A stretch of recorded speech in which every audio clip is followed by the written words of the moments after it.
BSc first year के lectures में आज हम लोग बीएससी पार्ट 1 का जो पेपर 3 है जिसमें हमने टेरिडोफाइटा के बारे में, जिम्नोस्पर्म्स और पेलियोबॉटनी या फॉसिल साइंस के बारे में पढ़ना है।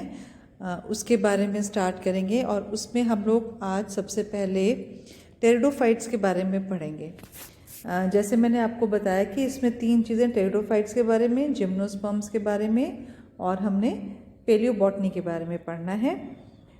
जो टेरिडोफाइट्स हैं, इसके जो मेंबर्स हमारे सिलेबस में हैं वो हैं Psilotum, Lycopodium, Pteris, Selaginella, Marsilea और इक्विजिटम। और इसमें एक हमारे फॉसिल प्लांट हमने पढ़ना होता है जिसका नाम है राइनिया। तो इनको पढ़ने से पहले हमें इसके जो जनरल कैरेक्टर्स हैं वो पता होने चाहिए। तो आज हम लोग इसके जनरल कैरेक्टर्स के बारे में पढ़ेंगे और ये जनरल कैरेक्टर्स में 2-3 लेक्चर्स में इनके बारे में हम लोग कर पाएंगे।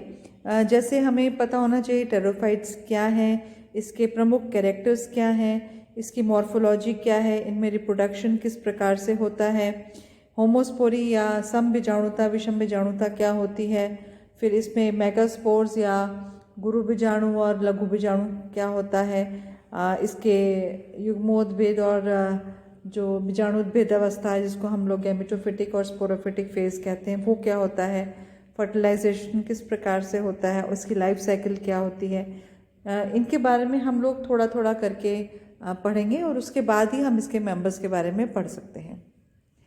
अगर हम लोग इसके जनरल कैरेक्टर्स की तरफ देखें तो टेरिडोफाइट्स जो हैं ये वो प्लांट्स होते हैं जिनकी पत्तियां पंख नुमा हो सकती हैं, पंख लाइक फर्न्स की तरह होती हैं, वो टेरिडोफाइट्स में होते हैं। ज़रूरी नहीं है कि सभी फर्न के तरह ही देखने में हो, बहुत छोटे पौधे भी होते हैं इसमें।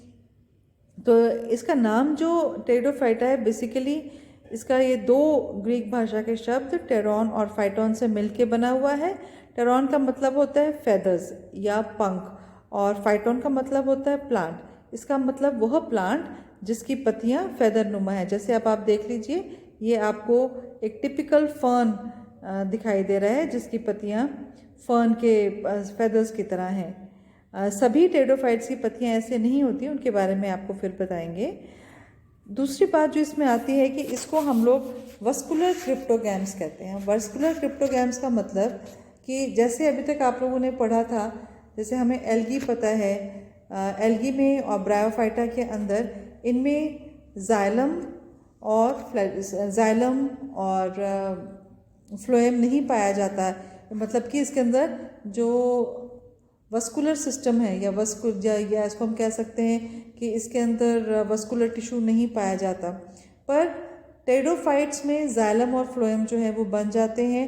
तो ये क्रिप्टोगैम्स होते हैं क्योंकि इनके अंदर रिप्रोडक्शन हिडन है, इनके अंदर भी जो है वो बीज का निर्माण नहीं हो रहा है, इसलिए ये क्रिप्टोगैम्स है।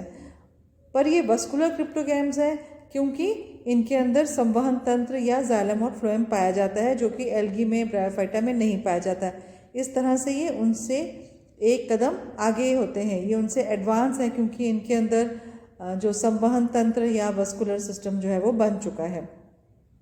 इसलिए हमेशा याद रखिएगा कि टेरिडोफाइट्स को हम लोग वस्कुलर क्रिप्टोगैम्स कहते हैं। उसके बाद आता है कि इसमें लिविंग और फॉसिल दोनों प्रकार के प्लांट्स पाए जाते हैं। जैसे मैंने अभी आपको बताया था, मैंने राइनिया का नाम लिया था और मैंने बताया था राइनिया जो है वो एक फॉसिल प्लांट है। तो इसका मतलब कि इसमें लिविंग प्लांट्स भी हैं और इसमें फॉसिल्स भी पाए जाते हैं। और इसमें करीब 400 जीनस और करीब 10,500 स्पीशीज़ पाई जाती हैं, लिविंग और फॉसिल को मिला के। इसके बाद जो इसका प्रमुख लक्षण आता है, इसका प्लांट जो है वो स्पोरोफिटिक है। स्पोरोफिटिक का मतलब बीजाणुद्भिद है।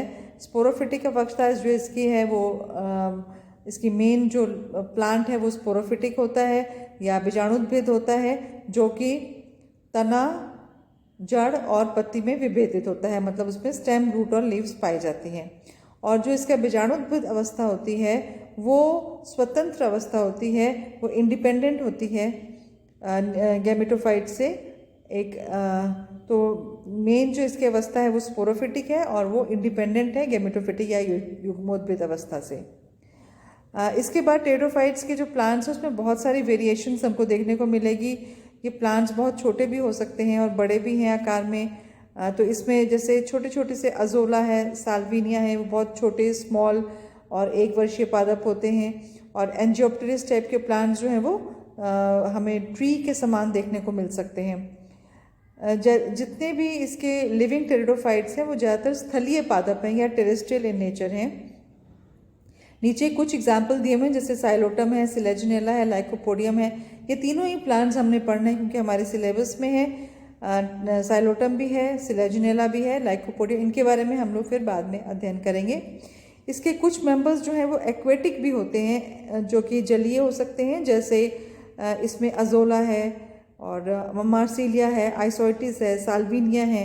ये प्लांट्स इसमें हमें जलीय अवस्था में पाए जाते हैं। इसके अलावा इसमें जीरोफिटिक प्लांट्स भी पाए जाते हैं जो कि मरुस्थलीय स्थानों में पाए जाते हैं। जैसे यहाँ पर एक एग्जाम्पल दिया हुआ है सिलेजिनेला लेपिडोफिला का, इसको रेसुरेक्शन प्लांट लिखा हुआ है। रेसुरेक्शन प्लांट का मतलब क्या होता है कि सिलेजिनेला, इसको संजीवनी पादप भी हम लोग कह सकते हैं क्योंकि इसमें क्या होता है कि बिल्कुल जब सूखी कंडीशन में ये प्लांट जो है वो बिल्कुल ड्राई हो जाता है और एक बॉल नुमा संरचना बना लेता है, पर जब इसको अनुकूल परिस्थितियाँ मिलती हैं, जल मिलता है, तो ये वापस हरा हो जाता है और ग्रो करने लग जाता है। इसलिए इसको रेसुरेक्शन प्लांट भी कहते हैं। और ये रेसुरेक्शन प्लांट बहुत इंपॉर्टेंट एक नंबर का या 2 नंबर के क्वेश्चन में आता है कि रेसुरेक्शन प्लांट्स क्या होते हैं। तो आज के लेक्चर में मैंने थोड़ा सा आपको टेरिडोफाइट्स का इंट्रोडक्शन दे दिया है। आगे इसी को हम लोग कंटिन्यू करेंगे। Thank you.